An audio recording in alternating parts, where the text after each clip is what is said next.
Hi there.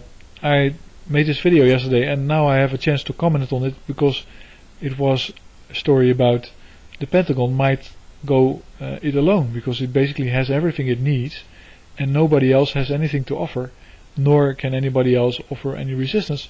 Plus it does have the mission to protect the American people, and it might simply protect itself if it has no other choice. I get a little bit confirmation of this type of independent attitude of the Pentagon from the revelations out of the Book of Woodward that are discussed on Young Turks by Cenk Uygur. He kind of reports that in the book there's a discussion between Obama and his generals, and General Petraeus, in which Obama tries to get a plan to move out of Afghanistan, but he doesn't get it. Every time he asks for it, he doesn't get a plan on how to stay in Afghanistan, and in the end Petraeus tells him, well, no, we're going to stay in Afghanistan, we're going to stay and maybe we're going to fight there, and my children are going to be fighting there, and that's going to be it. Obama responds, listen, I really want to get out of there, I want to get out there in 2011, and that's the bottom line. And then Petraeus leaves and reportedly says, this guy, he's fucking with the wrong guy. So he's basically having a completely independent attitude about it. Cenk Uygur calls this arrogant. He says, well, how can they be so arrogant? This is a democracy. But it's not arrogant in my book if it's a true sense of superiority.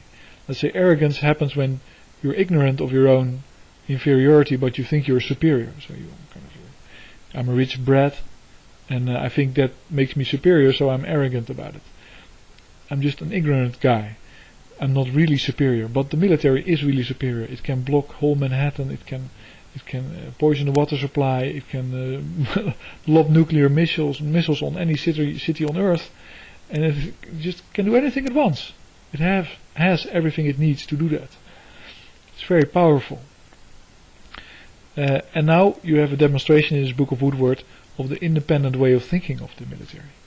And it is in line with my, basically not a theory, but more my explanation that you can have two types of economies. One is the marketed economy, where people buy things because they have money to choose to spend on something.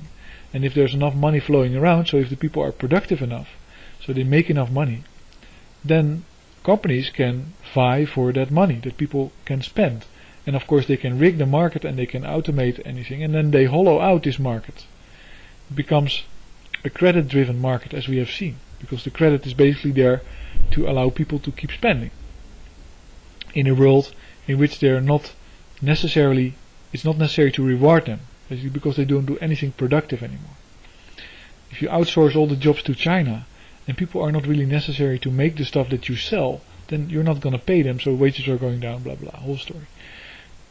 The flip side of that is that if that doesn't work anymore, because people don't have any money, they don't have anything to offer to trade, but you still want to have these companies, these businesses, because you're like basically you fall in love with them, or you're very proud about them, you want to have them, then what you have as another option is war, because it creates need.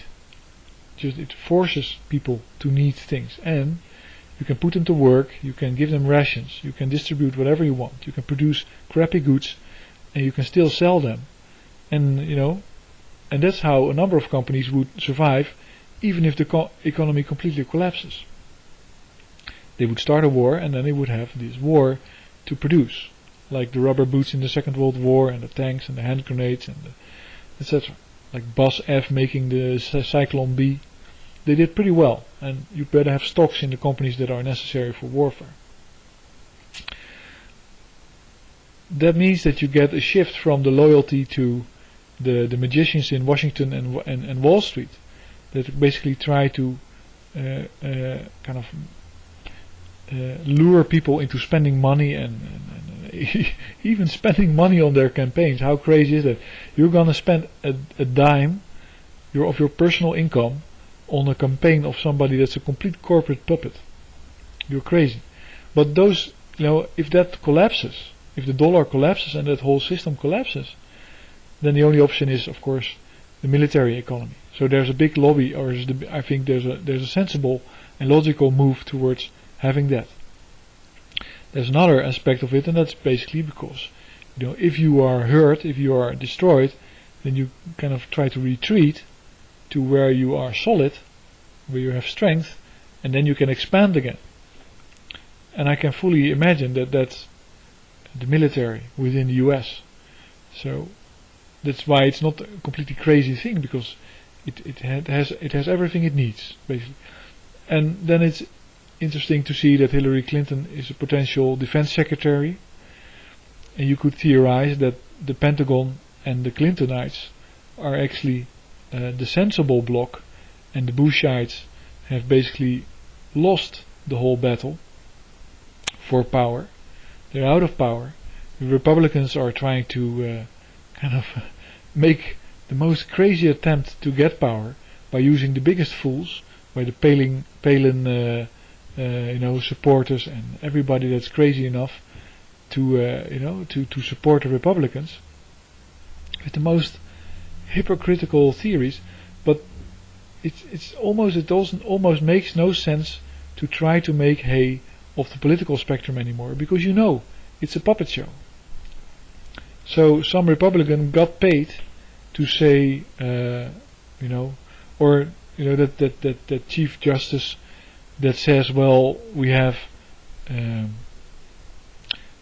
cannot discriminate against blacks because that's in the Constitution, where it says equality, but we can discriminate against Latinos because that's not what the Constitution meant when it talked about inequality. But then again, we can use that equality principle to allow Bush votes to be counted in this election that he won of Al Gore. So it does apply to voting results in different regions that are different, but we treat them equal. But it doesn't apply to races in the US. So it's completely warped and completely Bush mandated and completely running after the money. That's also, I'm referring to something that Cenk Uygur said. You should check out YouTube channel of the Young Turks to hear about that. But he's trying to make sense of it too. He's one of these political commentators, and he's just kind of burning his fuse is going to break, because there is no sense to be made of it anymore. That's the whole point of corporate occupation, is that you will be listening to propaganda all the time, and propaganda doesn't make sense. That is either the point, because it wants to confuse you, or it's simply trying to put some idea in your mind to think about exactly the wrong thing that you shouldn't be thinking about. Let's just finish off with this Kramer idea that it's important to never speak the truth in order to make money. But thanks for listening. I hope this wasn't too incoherent.